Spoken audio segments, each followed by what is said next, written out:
आप सभी को देव उठनी एकादशी की मंगल शुभकामनाएं। भगवान श्री हरि विष्णु और माता लक्ष्मी की कृपा सदैव आप और आपके समस्त परिवार पर बनी रहे। दोस्तों, आज है देव उठनी एकादशी। तो देव उठनी एकादशी व्रत की पूजा विधि, तुलसी विवाह की विधि, तुलसी विवाह का शुभ मुहूर्त और तुलसी विवाह से संबंधित संपूर्ण जानकारी अगर आपको चाहिए तो चैनल पर वीडियो अपलोड हो चुकी है, ज़रूर देख लीजिए। अब तक की सभी कथाएं सुनने के लिए, वीडियो को लाइक करने के लिए और बहुत ही प्यारे प्यारे कमेंट्स करने के लिए आप सभी भक्तों का दिल से बहुत बहुत आभार। और अब आप सुनेंगे आज की कहानी। आज की कथा में आप सुनेंगे एक सच्ची कहानी। ये कहानी है हमारे प्यारे वृंदावन की, ब्रजभूमि की। श्री वृंदावन की ब्रजभूमि में एक चंदन नाम का लड़का रहता था। अपने माँ बाप का इकलौता बेटा था। दिन भर वो ब्रज की रज में ही लोटपोट रहता था। अपने सखाओं के साथ अटखेलियाँ करता, सखाओं के साथ गैयाँ चराने जाता। शाम होने पर यमुना जी में स्नान करके वापस घर आकर अपने माँ बाप के चरण छूकर प्रसादी पाता। अब यही उसकी दिनचर्या हुआ करती थी। लेकिन उसी दौरान कुछ अनोखी घटनाएं भी हुई, जैसे कि चंदन में धीरे धीरे ठाकुर जी के प्रति सखी भाव जागृत होने लगा। अब वृंदावन में ये बहुत सामान्य बात है। मतलब ठाकुर जी के प्रति इतना प्रेम है लोगों के मन में कि वो ठाकुर जी के प्रति समर्पित हो जाते हैं और ठाकुर जी का प्रेम पाने के लिए सखी बन जाते हैं। अब चंदन के साथ भी कुछ ऐसा ही हुआ। अब वो ठाकुर जी की सखियों की तरह ही चलता। कभी कभी सर पर चुनरी भी ओढ़ता और कभी आंखों में काजल भी लगा लेता। अब एक दिन क्या हुआ कि उसके मामा, जो कि बनारस शहर में रहते थे, वृंदावन आए। जब उन्होंने चंदन को सखी भाव में देखा तो हैरान होकर चंदन की माँ से बोले कि चंदन तो आपका इकलौता बेटा है, इसको थोड़ा पढ़ा लिखा लो ताकि वह कुछ काबिल बन सके। चंदन के माता पिता उसके मामा की बात सुनकर सोचने लगे कि हाँ, कह तो ये ठीक ही रहा है, और उन्होंने चंदन को उसके मामा के साथ शहर में पढ़ने के लिए भेज दिया। अब शहर में पहले तो चंदन का मन ही नहीं लगा, लेकिन धीरे धीरे उसका मन वहाँ लग गया और बड़े अच्छे से पढ़ाई करने लगा। अब धीरे धीरे चंदन बड़ा होने लगा। चंदन चाहे शहर में रहकर वहाँ रच बस गया था, लेकिन उसके अंदर ब्रज रज का रस कूट कूट कर उसके प्रत्येक रोम रोम में बसा हुआ था, जो कि उसको कभी भी ब्रज से दूरी महसूस नहीं कराता था। इसलिए वह अपने आप को वहाँ कभी भी अकेला नहीं समझता था, क्योंकि वह अपने अंदर ही पूरे आनंद में रहता था। चंदन की कक्षा में एक छात्रा उसकी सखा बन गई, जिसका नाम था ललिता। अब ललिता के माता पिता का बचपन में ही स्वर्गवास हो चुका था। वह अपने नाना और नानी के साथ रहती थी। बहुत सीधी सादी लड़की थी। चंदन और ललिता की आपस में खूब बनती थी। स्कूल खत्म होने पर दोनों इकट्ठे ही आगे की पढ़ाई के लिए कॉलेज में प्रवेश हुए। वहाँ पर इकट्ठे ही पढ़े। चंदन की पढ़ाई अब खत्म हो चुकी थी। अब वो अपने घर वृंदावन धाम जाने के लिए तैयार हुआ तो उसने ललिता को कहा कि क्या तुम मेरे साथ वृंदावन धाम चलोगी? तो ललिता ने अपने नाना और नानी की आज्ञा लेकर चंदन के साथ जाना स्वीकार कर लिया। अब जब चंदन अपने मामा जी से विदा लेकर वृंदावन धाम पहुंचा तो वृंदावन में कदम रखते ही चंदन के हाव भाव बदल से गए। वह तो एकदम से सखी भाव में आ गया। उसकी चाल नर से नारी जैसी हो गई। वह अपनी कमर में हाथ रखकर चलने लगा। अचानक से उसकी चाल में आए परिवर्तन को देखकर ललिता हैरान होकर उसको देखती ही रह गई, लेकिन वो बोली कुछ नहीं। अब जब चंदन अपने घर पहुंच चुका था तो घर जाकर उसने अपने माता पिता के चरण छुए और ललिता के बारे में उन सबको बताया। ललिता की सुंदरता और सादगी को देखकर चंदन के माता पिता भी बहुत प्रसन्न हुए। अब ललिता को वृंदावन में आए हुए काफ़ी दिन हो चुके थे, तो जब उसने चंदन से वापस जाने की आज्ञा मांगी तो चंदन ने अचानक से ही उसको कहा कि क्या तुम मेरी जीवन संगिनी बनोगी? अब अचानक से ये सुनकर ललिता घबरा गई और लजा सी गई और उसने मुस्कुरा कर हाँ में हामी भर दी। अब उन दोनों की शादी बड़ी धूमधाम से संपन्न हो गई, लेकिन ललिता को कभी कभी चंदन का व्यवहार अजीब सा लगता था। चंदन कभी कभी अपनी आंखों में काजल लगाकर और सर पर चुनरी ओढ़कर, कमर पर हाथ रखकर न जाने कौन सा नृत्य करता और किसको रिझाता रहता। ललिता को वह सब समझ ही नहीं आता था। तब एक दिन उसने पूछा कि आप कभी कभी ऐसा रूप क्यों धारण कर लेते हो? तो चंदन ने मुस्कुराकर उसकी तरफ देखा और तभी उसने मन में कुछ निश्चय किया और कहा कि हे प्रिय, कल तुम सुबह तैयार हो जाना, मुझे तुम्हें लेकर कहीं जाना है। अब ललिता को वैसे तो कुछ भी समझ नहीं आया, लेकिन पति की आज्ञा को मानकर वह सुबह उठकर जल्दी तैयार हो गई। चंदन उसको बरसाना धाम ले गया और किशोरी जी के निज महल में जाकर उसने अपने पाँव में घुंघरू बांधकर, आंखों में काजल लगाकर, कमर पर चुनरी बांधकर नृत्य करना शुरू कर दिया। अब ललिता उसको देखकर हैरान हो रही थी कि अचानक से चंदन को क्या हो गया है। वह तो बस अपनी धुन में किशोरी जी के आगे नृत्य करता जा रहा था। उसका नृत्य इतना मंत्रमुग्ध करने वाला था कि वहां पर आए सभी भक्तजन ठिठक कर उसके नृत्य का आनंद ले रहे थे। बाहर से कभी कभी पवन का एक झोंका आकर चंदन के नृत्य का आनंद ले जाता और कभी कभी सूरज की किरणें अंदर आकर चंदन के पैरों में बजते हुए नूपुर से निकली हुई राधे राधे की ध्वनि को सुनकर आनंदित हो जाती। जब चंदन थोड़ा शांत हुआ तो उसने ललिता को बताया कि वह हमारी लाडली सरकार हैं, इनको नमन करो। ललिता को तब भी कुछ समझ में नहीं आया और वह अभी भी असमंजस में ही थी। किशोरी जी को प्रणाम करके वह वापस वृंदावन आ गए। अब दूसरी ओर उसी शाम को ठाकुर जी और किशोरी जी यमुना जी में नौका विहार करने के लिए निकले। नौका बहुत ही सुंदर तरीके से सजी हुई थी। नौका में चारों ओर कमल और मोगरे के फूल लगे हुए थे। नौका में ठाकुर जी और किशोरी जी आमने सामने बैठकर एक दूसरे के रूप रस का पान कर रहे थे और उनके पीछे बैठी एक सखी अपने हाथ में पतवार को लिए नौका को चला रही थी। तभी अचानक से सखी के हाथ से पतवार छूटकर यमुना में चली गई और वह घबरा सी गई और घबराहट के कारण वह अपने पैरों के नाखून से नौका की भूमि को कुरेदने लगी। तभी अचानक से ठाकुर जी का ध्यान पीछे बैठी सखी पर पड़ा और बोले, अरे सखी, इतनी घबराई हुई क्यों हो? उसने हाथ जोड़कर बड़ी विनम्रता से कहा, कन्हैया, मेरी पतवार यमुना जी में गिर गई। तो ठाकुर जी मुस्कुराकर बोले, अरे तो इसमें घबराने की क्या बात है? और फिर आंखों ही आंखों में उन्होंने किशोरी जी को कुछ इशारा किया। अब एक तरफ से ठाकुर जी ने और एक तरफ से किशोरी जी ने अपने हाथ को यमुना जी में डाल दिया और वह दोनों अपने दोनों हाथों को पतवार की तरह चलाने लगे और झुकने के कारण किशोरी जी के सिर पर ओढ़ी हुई चुनरी यमुना जी में भीग रही थी और उधर दूसरी तरफ ठाकुर जी का गले में पड़ा पीताम्बर भी यमुना जी में भीग रहा था। हाथों पर पीताम्बर और चुनरी पर लगा हुआ इत्र यमुना जी में घुल मिल गया था। ठाकुर जी और किशोरी जी ने अपने हाथों से उस नाव को किनारे पर लगाया।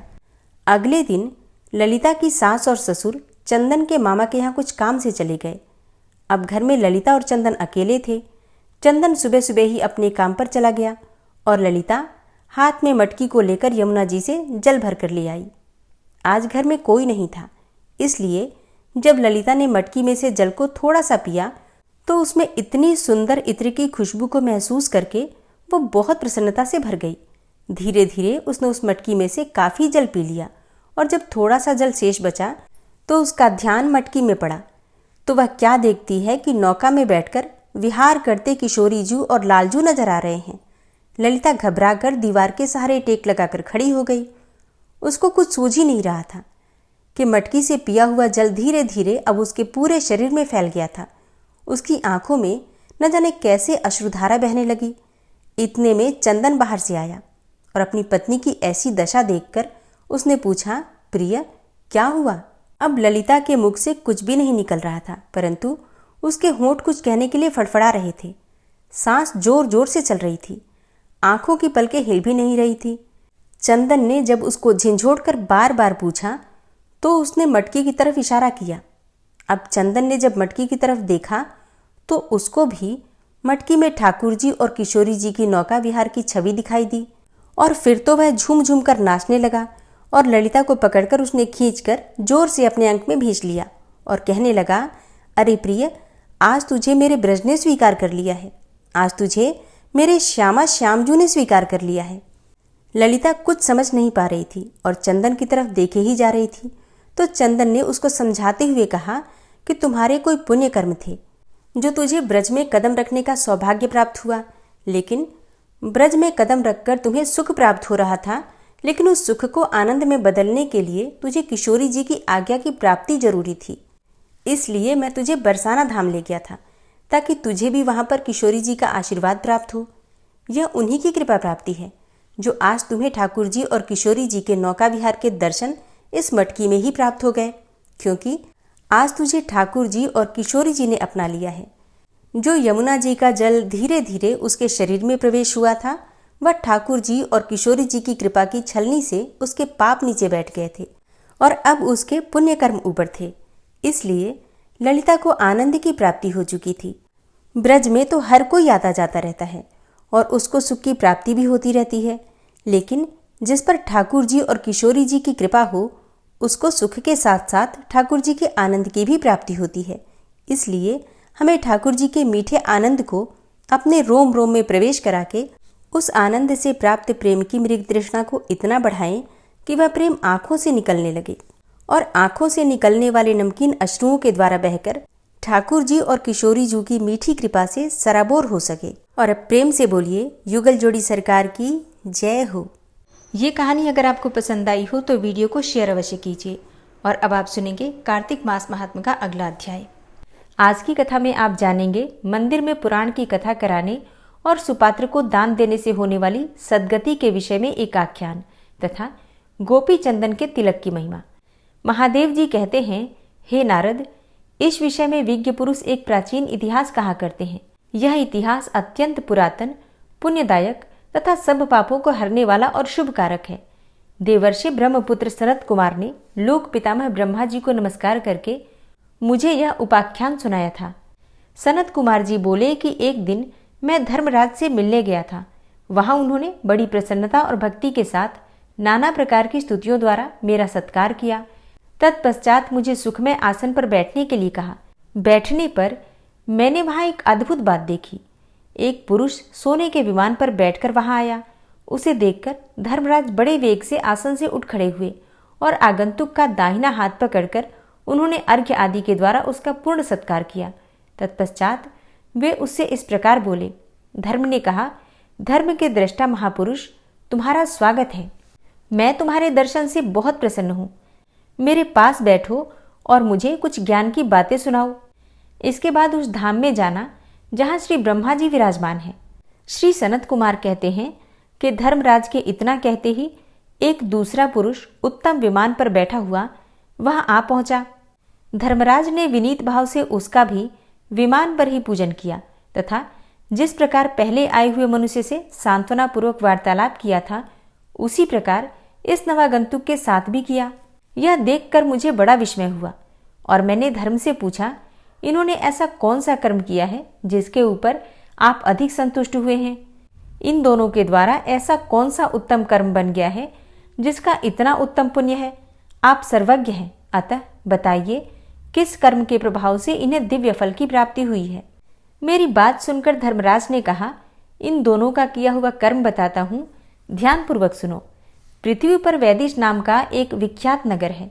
वहां धरापाल नाम से प्रसिद्ध एक राजा थे, जिन्होंने भगवान विष्णु का मंदिर बनवाकर उसमें उनकी स्थापना की।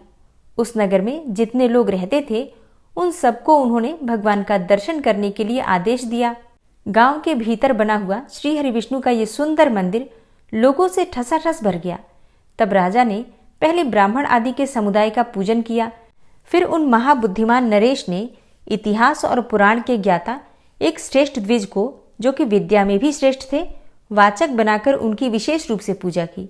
फिर क्रमशः गंध पुष्प आदि उपचारों से पुस्तक का भी पूजन करके राजा ने वाचक ब्राह्मण से विनय पूर्वक कहा, हे द्विज श्रेष्ठ, मैंने जो ये भगवान विष्णु का मंदिर बनवाया है, इसमें धर्म श्रवण करने की इच्छा से चारों वर्णों का समुदाय एकत्रित हुआ है। अतः आप पुस्तक बांचिए और इस समय ये 100 स्वर्ण मुद्राएं उत्तम जीविका वृत्ति के रूप में ग्रहण कीजिए और 1 वर्ष तक प्रतिदिन कथा कहिए। वर्ष समाप्त होने पर पुनः और धन दूंगा। मुनि श्रेष्ठ इस प्रकार राजा के आदेश से वहां पुण्यमय कथा वार्ता का क्रम चालू हो गया। वर्ष बीतते बीतते आयु क्षीण हो जाने के कारण राजा की मृत्यु हो गई। तब मैंने तथा भगवान विष्णु ने भी इसके लिए द्यूलोक से विमान भेजा था।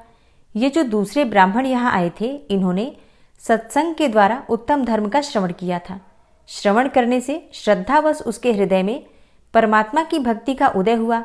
हे मुनिश्रेष्ठ, फिर इन्होंने उन महात्मा वाचक की परिक्रमा की और उन्हें 1 मासा सुवर्ण दान दिया।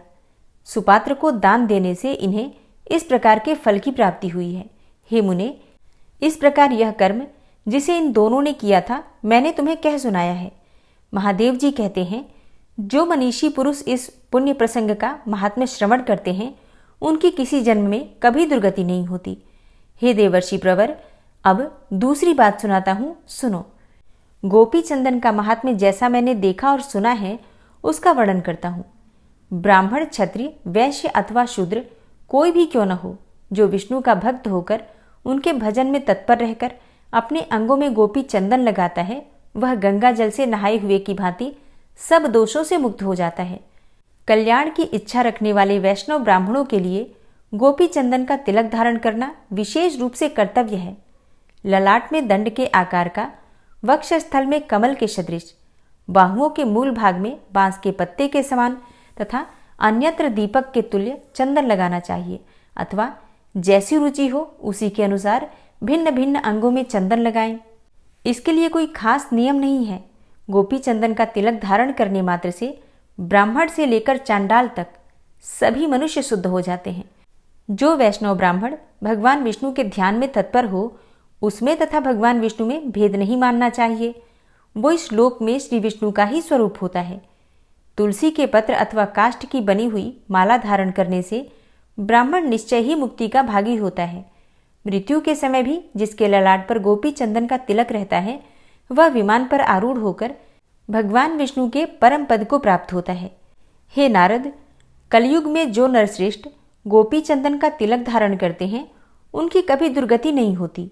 हे ब्राह्मण, इस पृथ्वी पर जो शराबी, स्त्री और बालकों की हत्या करने वाले तथा अगम्या स्त्री के साथ समागम करने वाले देखे जाते हैं वे भगवत भक्तों के दर्शन मात्र से ही पाप मुक्त हो जाते हैं। मैं भी भगवान विष्णु की भक्ति के प्रसाद से ही वैष्णव हुआ हूँ। ओम क्लीं कृष्णाय नमः।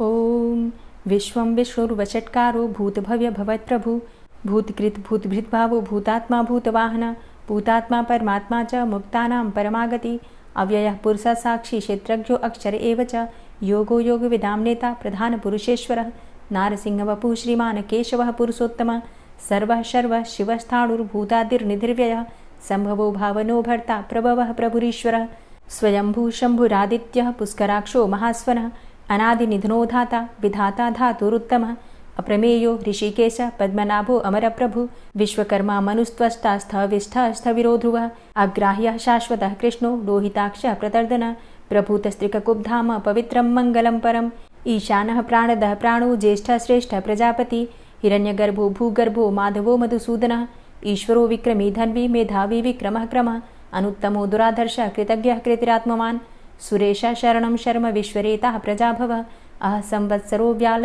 प्रत्ययः सर्वदर्शनः अज सर्वेश्वर सिद्ध सिद्धे सर्वादिर्च्युत वृषाकपिर्मेयात्मा सर्वयोग विनिश्रित वसुर्वसुमना सत्य समात्मा संमितः सम अमोघ पुण्डरीकाक्षो वृषकर्मा वृषाकृतिः रुद्रो बहुशिरा बभ्रुर्विश्वयोनिः शुचिश्रवः अमृतः शाश्वतस्थाणुर्वरारोहो महातपः सर्वगः सर्वविद्भानुर्विश्वक्सेनो जनार्दनः वेदो वेदविद्व्यङ्गो वेदाङ्गो वेदवित्कविः लोकाध्यक्ष सुराध्यक्षो धर्माध्यक्ष कृताकृता चतुरात्मा चतुर्व्यूहश्चतुर्द्रष्टश्चतुर्भुजः भ्राजेष्णुर्भोजनं भोक्ता सहिष्णुर्जगदाति च अनघो विजयोजेता विश्वयोनिः पुनर्वसु उपेन्द्रो वामनः प्रांशुर्मोघः शुचिरुर्जिता अतीन्द्रः संग्रहः सर्गो धृतात्मा नियमो यमः वेद्यो वैद्यः सदा योगी वीरः माधवो मधु अतीन्द्रियो महामायो महोत्साहो महाबलः महाबुद्धिर्महावीर्यो महाशक्तिर्महाद्युतिः अनिर्देश्य वपुः श्रीमान् मेयात्मा महाधृतिर् महिश्वासो महीभर्ता श्रीनिवासः सतां गति अनिरुद्ध सुरानंदो गोविंदो गोविंदांपति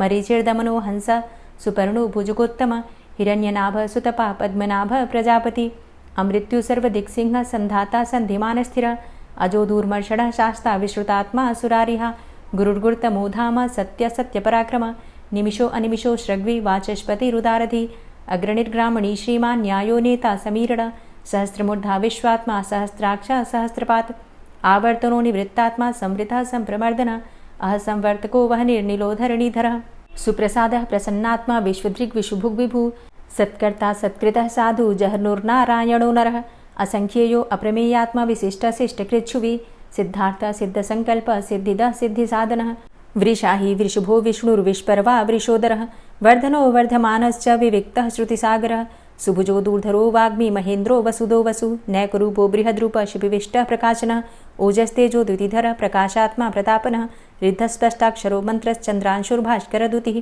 अमृतांशुद्भवो भानु शशबिन्दुः सुरेश्वरः औषधं जगतः सेतु सत्यधर्मपराक्रमः भूतभव्य भवन्नाथ पवनः पावनो नलः कामः कामकृत्कान्तः कामः कामप्रदः प्रभुः युगादिकृद्युगावर्तो नैकमायो महाशनः अदृश्योऽव्यक्तरूपश्च सहस्रजितनन्तजित् इष्टो अविशिष्ट शिष्टेष्ट शिखण्डी नहुसो वृष क्रोधः क्रोधकृत्कर्ता विश्वबाहुर्महीधरः अच्युतः प्रतितः प्राणः प्राणदो वासवानुजः अपां निधिर्धिष्ठानं प्रमत्तः प्रतिष्ठितः स्कन्दः स्कन्दधरो धूर्यो वरदो वायुवाहनः वासुदेवो बृहद्भानुरादिदेवः पुरन्दरः अशोकस्तारणस्तारः शूरः सौरिर्जनेश्वरः अनुकूलः शतावर्त पद्मी पद्मनिभेक्षणः पद्मनाभो अरविन्दाक्ष पद्मगर्भ शरीरभृत् महर्धिरिद्धो वृद्धात्मा महाक्षो गरुडाध्वजः अतुलः शरभो भीमो समयज्ञो हविर्हरि सर्वलक्षणलक्षण्यो लक्ष्मीवान् समितिञ्जयः वीक्षरो रोहितो मार्गो हेतुर्दामोदरः सह महीधरो महाभागो वेगवान् मिताशनः उद्भवः क्षोभणो देवः श्रीगर्भः परमेश्वरः करणं कारणं कर्ता विकर्ता गहनो गुहः व्यवसायो व्यवस्थान संस्थान स्थानदो ध्रुवः परर्थी परमस्पस्तुष्ट पुष्ट शुभेक्षणः रामो विरामो विरजो मार्गो नेयो नयोनयः वीरः शक्तिमतां श्रेष्ठो धर्मो धर्मविदुत्तमः वैकुण्ठः पुरुषः प्राणः प्राणदः प्रणवः पृथु हिरण्यगर्भः शत्रुघ्नो व्याप्तो वायुरुधोक्षजः ऋतुः सुदर्शनः कालः परमेष्ठी परिग्रहः उग्रः संवत्सरो दक्षो विश्रामो विश्वदक्षिणः विस्तारः स्थावरस्थाणु प्रमाणं बीजमव्ययम् अर्थो अनर्थो महाकोशो महाभोगो महाधनः अनिर्विण्णः स्थविष्टोऽभू धर्मयुपो महामखः नक्षत्रनेमिर्नक्षत्री क्षमा क्षामः समीहनः यज्ञ इज्जो महेज्यश्च क्रतुसत्रं सतां गतिः सर्वदर्शी विमुक्तात्मा सर्वज्ञो ज्ञानमुत्तमं सुव्रतः सुमुखः सुष्मा सुघोषः सुखदः सुहृतः मनोहरो जित्क्रोधो वीरबाहुर्विदारणः स्वापनः स्ववसो व्यापी नैकात्मा नैककर्मकृत् वत्सरो वत्सलो वत्सी रत्नगर्भो धनेश्वरः धर्मगुप्त धर्मकृद्धर्मी सदसक्षरमक्षरम् अविज्ञाता सहस्रांशुर्विधाता कृतलक्षणः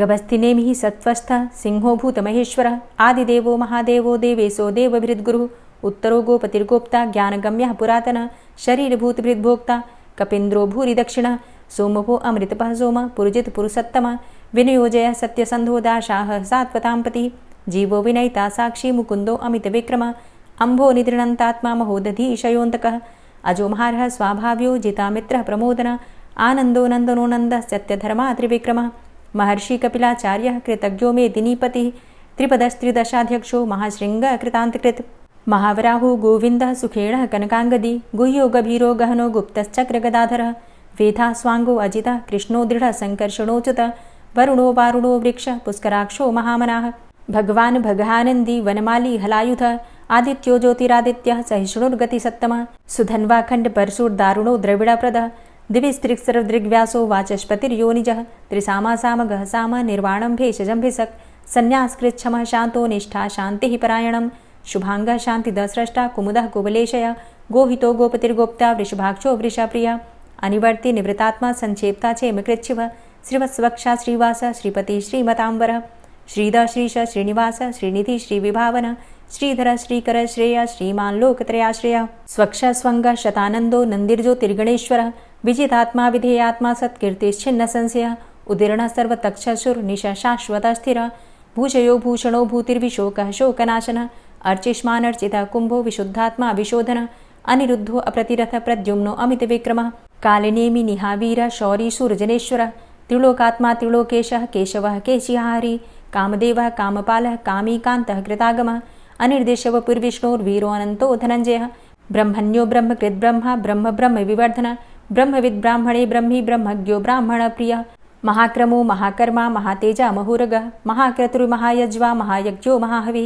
स्तव्यः स्तव प्रियः स्तोत्रं स्तुतिस्तोतारणप्रियः पूर्णः पुरैता पुण्यः पुण्यकीर्तिर्नामयः मनोजवस्तीर्थकरो वसुरेता वसुप्रदः वसुप्रदो वासुदेव वसुर्वसुमनाहवि सद्गतिः सत्कीर्तिः सत्ता सद्भूतिः सत्परायणः शूरसेनो यदुश्रेष्ठः सन्निवासः सुयामुनः भूतावासो वासुदेवः सर्वासु निलयोऽनलः दर्पः दर्पदो दृप्तो दूर्धरोथा पराजितः विश्वमूर्तिर्महामूर्तिर्दीप्तमूर्तिर्मूर्तिमान् अनेकमूर्तिरव्यक्तः शतमूर्तिः शताननः एको नैकः सवकः किं यत्तत्पदमनुत्तमं लोकबन्धुर्लोकनाथो माधवो भक्तवत्सलः सुवर्णवर्णो हेमाङ्गो वराङ्गश्चन्दनाङ्गदी वीरः विषमः शून्यो घृताशीर चलश्चलः अमानीमानदो मान्यो लोकस्वामी त्रिलोकदृक् सुमेधा मेधजो धन्यः सत्यमेधा धराधरः तेजोवृषः द्वितिधरः सर्वशस्त्रभृताम्बरः प्रग्रहो निग्रहो व्यग्रो नैकशृङ्गो गदाग्रजः चतुर्मूर्तिश्चतुर्बाहुश्चतुर्व्यूहश्चतुर्गति चतुरात्मा चतुर्भावश्चतुर्वेदविदेकपात् समावर्तो अनुवृतात्मा दुर्जयो दुरतिक्रम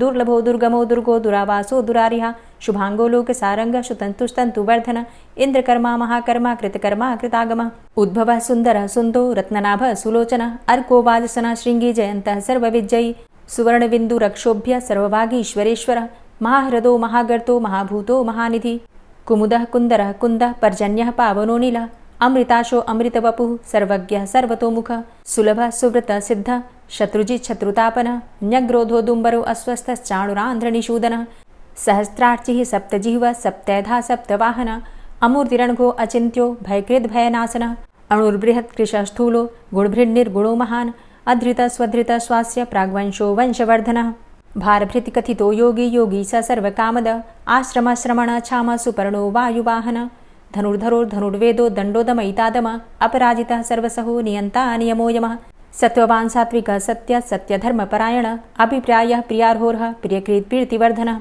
विहाय सगतिर्ज्योति सुरुचिर्हुद्भुग्विभु रविर्विलोचनः सूर्य सविता रविलोचनः अनन्तो हुद्भुग्भोक्ता सुखदो नैकजोग्रज अनिर्विण्ण सदामर्षि लोकाधिष्ठानमद्भुतः सनात सनातन्तमः कपिलः कपिरप्यय स्वस्तिदा स्वस्तिकृत् स्वस्ति स्वस्तिभुक् स्वस्ति दक्षिणः रौद्रः कुण्डली चक्रे विक्रम्युर्जितशासनः शब्दातिगः शब्दशः शिशिरः शर्वरीकरः अक्रूरः पेशलो दक्षो दक्षिणः क्षमिणाम्बर विद्वतमो वितभय पुण्यश्रवणकीर्तन उत्तारणो दुष्कृतिः पुण्यो दुःस्वप्ननाशन वीरः रक्षणः सन्तो जीवनः पर्यवस्थितः अनन्तरूपो अनन्तसृर्जितमन्युर्भयापः चतुरष्ट्रो गभीरात्मा विदिशो व्यादिशो दिश अनादिर्भूर्भुवो लक्ष्मीः सुवीरो रुचिराङ्गद जननो जन्मादिर्भीमो भीमपराक्रम आधारनीलयो धाता पुष्पहासः प्रजागर ऊर्ध्वगः सत्पथाचारः प्राणदः प्रणमापण प्रमाणं प्राणनीलयः प्राणभृत् प्राणजीवनः तत्त्वं तत्त्वविदेकात्मा जन्म मृत्यु जरातिग भूर्भुवः स्वस्तरुस्तारः सविता प्रपितामह यज्ञो यज्ञपतिर्यज्वा यज्ञाङ्गो यज्ञवाहन यज्ञभृद्यज्ञकृद्यज्ञ यज्ञभुग्यज्ञसाधन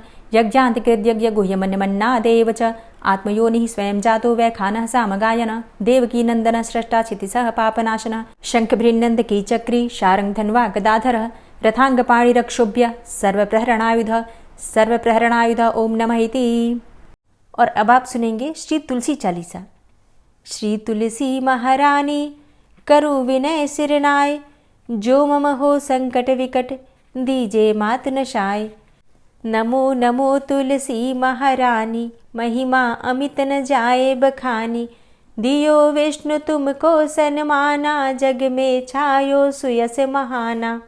विष्णु प्रिया जय जयति भवानी, तिहु लोक की हो सुख खानी। भगवत पूजा करे जो कोई, बिना तुम्हारे सफल न होई। जिन घर तव नहीं होय निवासा, उस घर कर ही विष्णु नहीं बासा।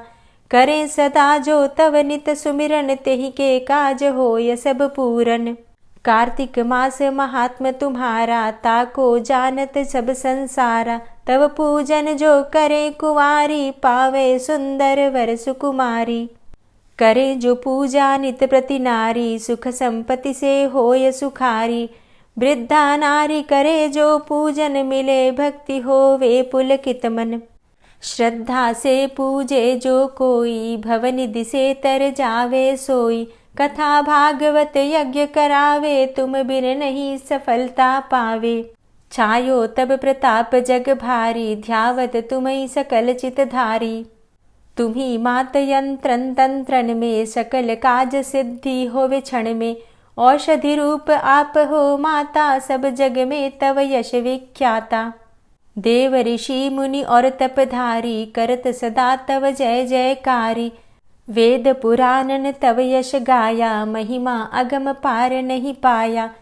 नमो नमो जय जय सुख कारणि, नमो नमो जय दुख निवारणी। नमो नमो सुख संपत्ति देनी, नमो नमो अघ काटन चेनी।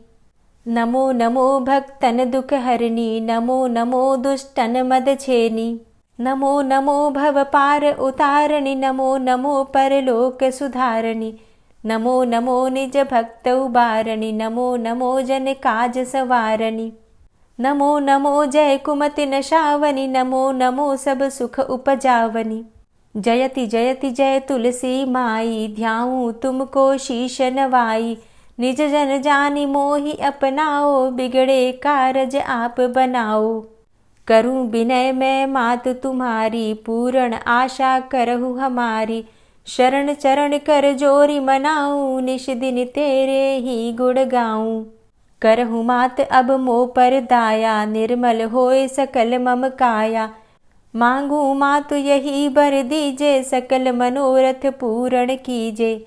जानू नहीं कछु नेम आचारा, क्षमहु मातु अपराध हमारा। 12 मास करे जो पूजा, तासम जग में और नहीं दूजा। प्रथम ही गंगा जल मंगवावे, फिर सुंदर स्नान करावे। चंदन अक्षत पुष्प चढ़ावे, धूप दीप नैवेद्य लगावे। करें आचमन गंगा जल से, ध्यान करे हृदय निर्मल से। पाठ करे फिर 40 की, स्तुति करे मात तुलसा की। यह विधि पूजा करे हमेशा, ताके तन नहीं रहे कलेशा। करे मास कार्तिक का साधन, सोवे नित पवित्र हुई जाहि। है यह कथा महासुखदाई, पढ़े सुने सो भव तर जाई। यह श्री तुलसी 40 पाठ करे जो कोय, गोविंद सो फल पावही, जो मन इच्छा होय। तुलसी 40 संपूर्ण। और अब आप सुनेंगे तुलसी महारानी की आरती। तुलसी महारानी नमो नमो, हरि की पटरानी नमो नमो। तुलसी महारानी नमो नमो, हरि की पटरानी नमो नमो।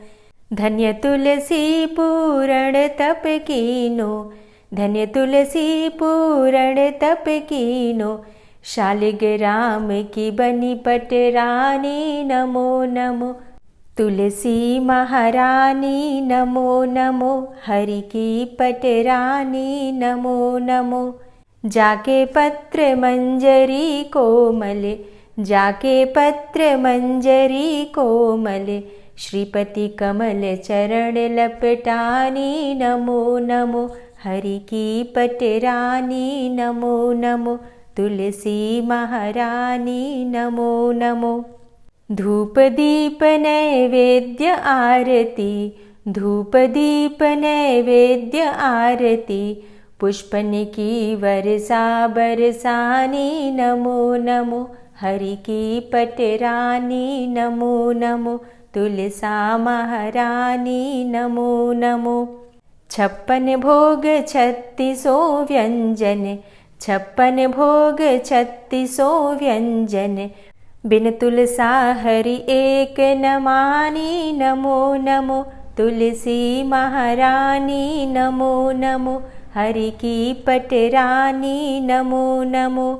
सभी सखी मैया तेरो यश गावे, सभी सखी मैया तेरो यश गावे। भक्ति दान दीजे महारानी नमो नमो। तुलसा महारानी नमो नमो, हरि की पटरानी नमो नमो। नमो नमो तुलसा महारानी, नमो नमो तुलसी महारानी। तुलसी महारानी नमो नमो, हरि की पटरानी नमो नमो। तुलसी महारानी नमो नमो, हरि की पटरानी नमो नमो। प्रेम से बोलिए तुलसी मैया की जय। तो दोस्तों, उम्मीद करती हूँ आज की वीडियो आपको ज़रूर पसंद आई होगी। अगर वीडियो पसंद आई हो तो वीडियो को लाइक ज़रूर कीजिए, अगर संभव हो तो वीडियो को शेयर भी कीजिए। और चैनल पर पहली बार आए हैं, अगर अभी तक आपने चैनल को सब्सक्राइब नहीं किया है तो आज की वीडियो अगर आपको अच्छी लगे तो चैनल को सब्सक्राइब करके बेल आइकन को ज़रूर प्रेस कर लीजिए। इससे ये होगा कि इस चैनल पर जो भी नई वीडियो अपलोड होंगी उनकी नोटिफिकेशन आपको सही समय पर प्राप्त होगी। मिलती हूँ मैं आपसे अगली वीडियो में, तब तक के लिए जय श्री राधे।